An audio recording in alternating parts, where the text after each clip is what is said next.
Alors j'espère que vous avez profité de cette plage musicale pour certainement prendre votre calepin et votre stylo, ou si encore mieux vous installer pour écouter cet enseignement qui sera tout à l'heure donné maintenant par notre pasteur qui nous a rejoint en plateau. Bonjour. Bonjour Blessing. Serviteur de Dieu, bienvenue. Merci beaucoup. Alors on va justement parler de la Pâque, commémoration de Christ, célébration avant même Christ des Juifs, mais reconduite aujourd'hui par le chrétien.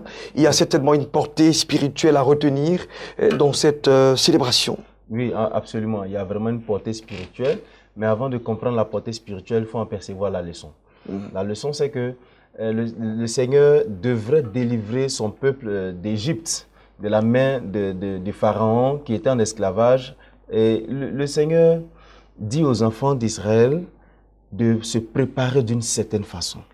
Après quelques remue-ménages entre Moïse et le Pharaon, Moïse qui allait voir le Pharaon pour lui dire « Dieu dit que tu dois délivrer mon peuple » et Dieu lui-même en même temps endurcit le cœur du Pharaon pour qu'il puisse démontrer encore plusieurs miracles. Il arrive là et il leur dit maintenant, ça ce sera l'assaut final, pour dire ça comme ça, vous allez vous apprêter et vous allez faire cette action que je vais vous dire. Donc nous lisons dans le livre d'Exode chapitre 12, il parle maintenant de la Pâque, il dit quand vous le mangerez, c'est-à-dire ils vont prendre des agneaux, chacun va prendre des agneaux, va manger à son voisin, tout ça. Et il dit quand vous le mangerez, vous aurez vos reins sains, vos souliers aux pieds et votre bâton à la main. Et vous le mangerez à la hâte, c'est la Pâque de l'Éternel. Verset 12, il dit, cette nuit-là, je passerai dans le pays d'Égypte et je frapperai tous les premiers-nés du pays d'Égypte, depuis les hommes jusqu'aux animaux, et j'exercerai des jugements contre tous les dieux de l'Égypte. Je suis l'Éternel. Voici le principe. Il dit, je viendrai la nuit, mais pour ne pas que vous puissiez mourir, il continue, dit, le sang de l'agneau que vous allez prendre, vous allez le mettre sur les linteaux et sur les poteaux de la porte pour que je puisse reconnaître que c'est une maison à ne pas toucher. Donc l'ange de l'Éternel passe la nuit et il frappe tous les premiers-nés de l'Égypte, commençant par les hommes jusqu'aux animaux. Et les enfants d'Israël qui ont respecté le principe sont sauvés parce que le Seigneur le voulait ainsi. Et la Bible dit aussi que Christ est notre Pâque. Mais avant d'arriver à Christ qui est notre Pâque, il faut qu'on puisse comprendre la leçon. La leçon qui est dedans, c'est quoi? C'est que le Seigneur dit aux enfants d'Israël, quand vous allez manger, habillez-vous.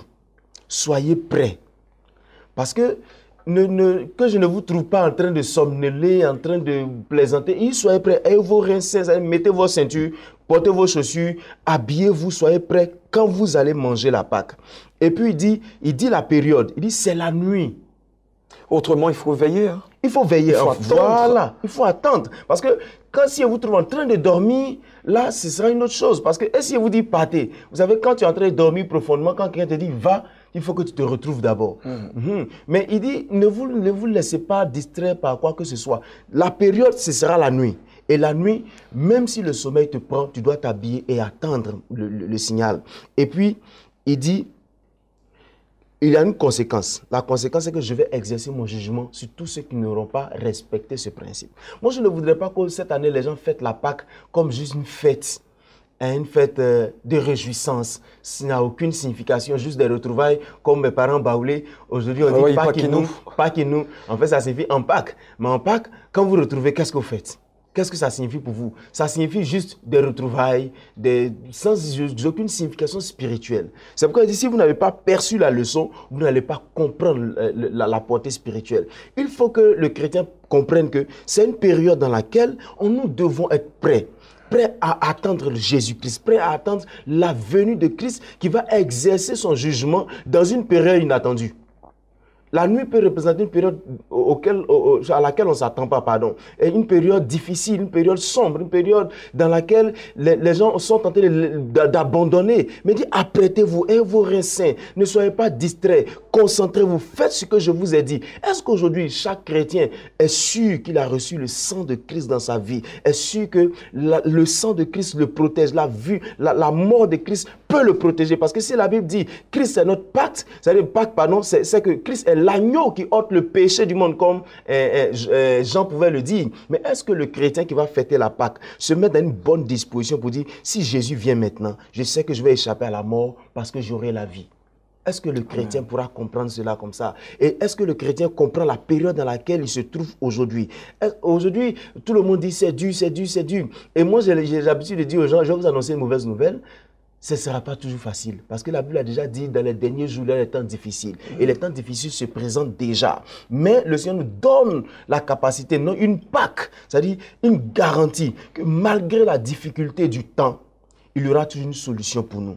Et c'est dans cet esprit-là que je voudrais que les gens fêtent la Pâque cette année. N'économisez pas juste pour acheter de la boisson, juste pour acheter des animaux à immoler. Souvent les poulets, on tue les poulets, on s'élève, on dit nous sommes à la Pâque. Mais en réalité, quand nous sommes sortis de l'église, nous sommes sortis des lieux de prière, nous sommes sortis de cette Pâque, nous n'avons aucune influence spirituelle, nous n'avons aucun impact.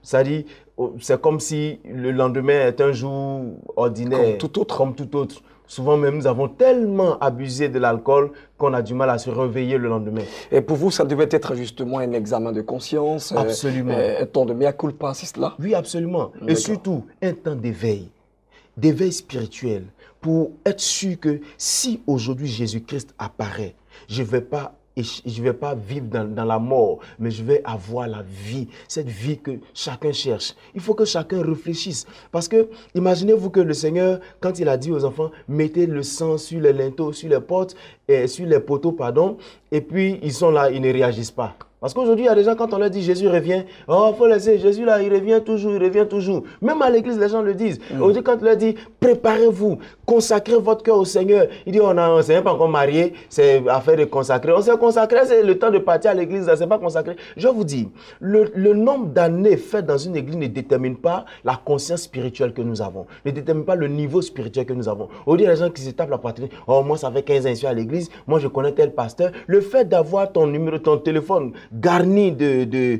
numéro de pasteur. Voilà, de numéro de pasteur ne garantit pas un salut. Et ça ne veut même pas de ton téléphone, un téléphone sain. Absolument. Voilà, absolument. Je n'avais même pas pensé à ça. Absolument. Et aujourd'hui, les gens se glorifient d'être amis avec tel révérend, tel bishop, tel pasteur. Mais qu'est-ce que ça fait d'avoir des relations humaines sans une relation spirituelle, sans une communion de Dieu avec Christ? Et c'est cela. Et je voudrais encourager tout le monde à chercher une communion avec Dieu. Que cette période de Pâques, cette fête de Pâques nous rappelle la communion que nous devons avoir avec le Seigneur. Cette communion qui vient pour nous donner la vie au-delà de tout. Tout le monde peut avoir tout ce qu'il cherche sur la terre, mais personne ne peut acheter la vie et encore moins la vie éternelle. Alors chacun devra chercher le Seigneur. Chacun devra se consacrer à Dieu. Chacun devra dire, quel que soit le temps, quelle que soit la période, même si c'est une période sombre, une période difficile, une période dans laquelle on ne peut pas voir devant plus de 100 mètres, nous devons nous consacrer, nous devons être prêts, nous devons attacher à nos reins la ceinture de vérité, porter le cadre du salut, avoir toujours le zèle à nos pieds, continuer à suivre le Seigneur, parce que quel que soit le temps, Jésus-Christ viendra et nous va nous sortir de la mort pour nous donner la vie et la vie sur tous les plans. Merci en tout cas à vous, pasteur Victor Kwasi. Il y a encore 2 minutes à égrener avec vous. Alors ça va me permettre justement de vous poser une question que je vais prendre au vif comme ça. D'accord. Et je ne sais pas si vous aurez bien sûr le temps de répondre. Non, pas le temps forcément, mais les mots. D'accord. Est-ce qu'on peut avoir une corrélation entre la Pâque des Juifs et justement cette Pâque christique? Absolument. Il peut y avoir une relation parce qu'en réalité, c'est à partir de cette Pâque juive que nous avons fait la Pâque chrétienne, ou bien, comme vous avez dit, christique. Ou bien, voilà, cette Pâque chrétienne. En réalité, la Pâque chrétienne, c'est quoi? C'est la représentation de cette Pâque que les gens ont vécu en Égypte. Pour nous dire que là-bas, vous avez immolé un mouton. Christ vient en tant que l'agneau que vous devez immoler. qui est votre garantie, qui est le signe, le gage, la rédemption de votre vie. Qui est déjà même immolé. Absolument, enfin, qui est déjà immolé, que vous devez appliquer, que vous devez avoir dans votre cœur, dans votre vie, qui pourra vous permettre d'échapper à la mort physique, à la mort sur tous les plans, la sécheresse financière, matérielle et tout. Amen. Et avoir aussi la vie éternelle. Parce que si nous n'avons pas Christ dans notre vie, nous n'avons pas cette Pâque dans notre vie, ce n'est pas sûr que nos prières puissent porter plus que ce que nous disons. Merci. Je pense qu'on a compris l'essentiel de votre enseignement aujourd'hui, en ce vendredi, de Jacques qui va montrer la première semaine pascale. Et justement, j'espère que d'ici à vendredi prochain, on va nous donner encore un thème assez profond, Absolument. toujours sur la Pâque. Alors que votre maison soit arrosée. Amen. Et que le Seigneur se souvienne de vous. Amen. Et que le sang de l'agneau également soit sur votre porte, Amen. sur les linteaux. Amen. Allez, on va maintenant partir pour recevoir nos différents annonceurs.